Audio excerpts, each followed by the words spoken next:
Hey there, and welcome to the Ghostly Chronicles. Get ready to dive into some spine-chilling stories that linger in the shadows of forgotten places. Tonight we unravel the mystery of the Forgotten Tunnel, a place where secrets from the past refuse to stay buried. Long ago, in a quiet, isolated town surrounded by dense forests and hills, there was a legend no one dared to speak of. A tunnel, hidden deep in the woods, known only as the Forgotten Tunnel. It was built during the colonial era, meant to connect the old mines to the town, but was abandoned after a terrible accident. A group of miners had vanished inside without a trace. No bodies were found, no voices heard, only whispers of their souls trapped within. Since then, the tunnel was sealed and forgotten, or so they thought. Years passed. A group of college friends, Rohan, Mira, Adi, and Kavya, came to the town for a weekend getaway. It was a dare from one of the locals that led them to the tunnel. An old man at the inn had warned them, that tunnel ain't a place for the living. It remembers those who enter, and it doesn't let everyone leave. But you know, youth is fearless, and fueled by curiosity and disbelief, they set out at dusk, armed with flashlights and nervous laughter. As they reached the entrance, the forest grew eerily silent. Even the crickets stopped chirping. A heavy, suffocating mist hung in the air. The old wooden boards sealing the entrance were broken. Someone had been there recently. They hesitated for a moment, then stepped inside. The air inside was cold, damp, and unnaturally still. The walls were crumbling and old rusted tools lay scattered. Their flashlights barely pierced the darkness.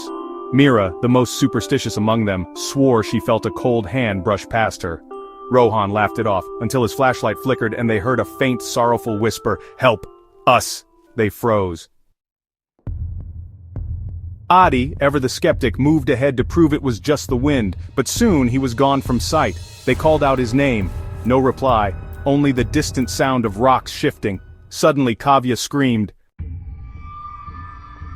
Her flashlight caught a glimpse of a figure, a gaunt, pale face with hollow eyes, just staring from the shadows. When they rushed to where she pointed, there was nothing but empty air. Panic set in. They tried to turn back, but the tunnel had changed. The path behind them was gone, replaced by solid stone. The walls seemed to breathe, the tunnel alive, its shape shifting. Then, they saw Adi, or what looked like him. He stood ahead, smiling strangely and beckoning them forward. His voice was soft, almost emotionless. "Come this way, it's safe here." But something in his eyes was wrong. Empty, like glass. Mira screamed, pulling Kavya back, but Rohan, desperate to escape, ran to him. As soon as he reached Adi, both vanished into the darkness. A cold gust blew past, carrying a whisper, "One more!" Mira and Kavya ran blindly, deeper into the tunnel. Their flashlights flickered wildly. Old names were etched into the walls. Names of the missing miners, names of townsfolk long dead. And among them, freshly carved, was Rohan's name. They knew then. The tunnel claimed the souls of those who entered, adding their names to its walls. At last a faint light appeared ahead. The two girls sprinted towards it, bursting out into the night air. The tunnel entrance was no longer behind them, only an old stone wall covered in vines. They made it back to town at dawn, terrified, incoherent.